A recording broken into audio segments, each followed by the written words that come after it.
Hello and greetings from my underground lair. I know it's been a while since I've used that gimmick, but anyway. So today we're talking about the turning point of the Civil War and some of its most famous and most important battles.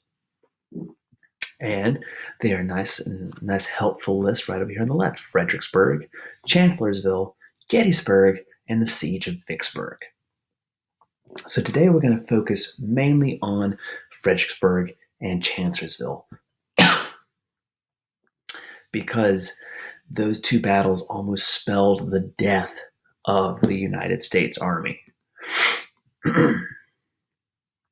So, first up, both of them were huge Southern victories. They were both battles within Virginia. So, we go back to our helpful map here.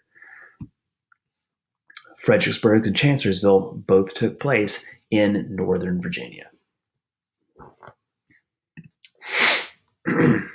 So, last time we discussed the Battle of Antietam, or that was one of the many battles that we talked about. Antietam was hard to say which army really won, but in the end, like strategically, the North won. They managed to discourage the Army of Northern Virginia, headed by Robert E. Lee, from further attacking the North, and they compelled Lee to turn around and head back into Virginia because the Battle of Antietam took place in Maryland.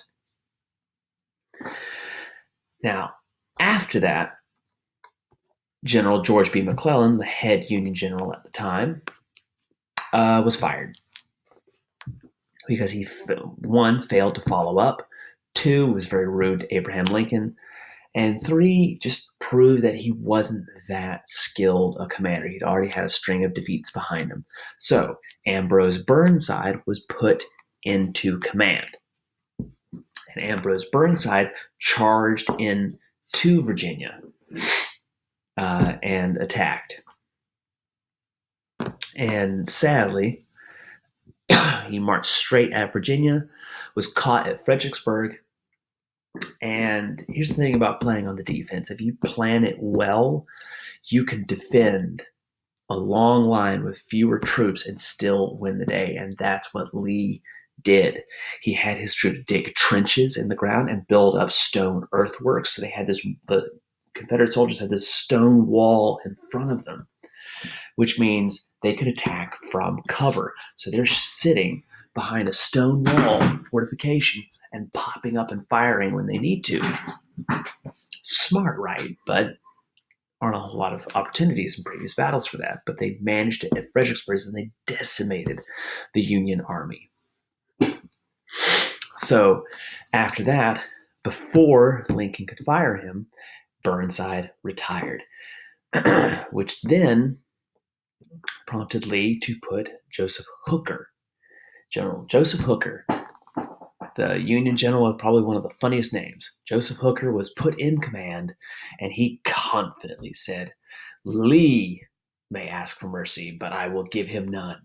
Confidently marched into Virginia and pretty much met the same fate as Burnside. They were caught at Chancellorsville, and that was where the main defeat happened. But Hooker was not necessarily a bad commander, but he just had bad execution. He divided his forces, hoping to split his army and encircle the Confederates and maybe catch them off guard. The problem is the Confederates saw through his maneuver, and Hooker could not adapt quickly enough. Lee left some of his army behind at Fredericksburg to help defend that, and then he wheeled the rest of his army around and split it to match Hooker's army. And Hooker was not prepared for that. He couldn't adapt quickly enough to that, and before his troops could manage it, they had to retreat. So in the beginning of 1863, it looked like the Southern victory was assured. They had a string of just huge victories, and next time we'll see where the Union finally was able to get a little bit back.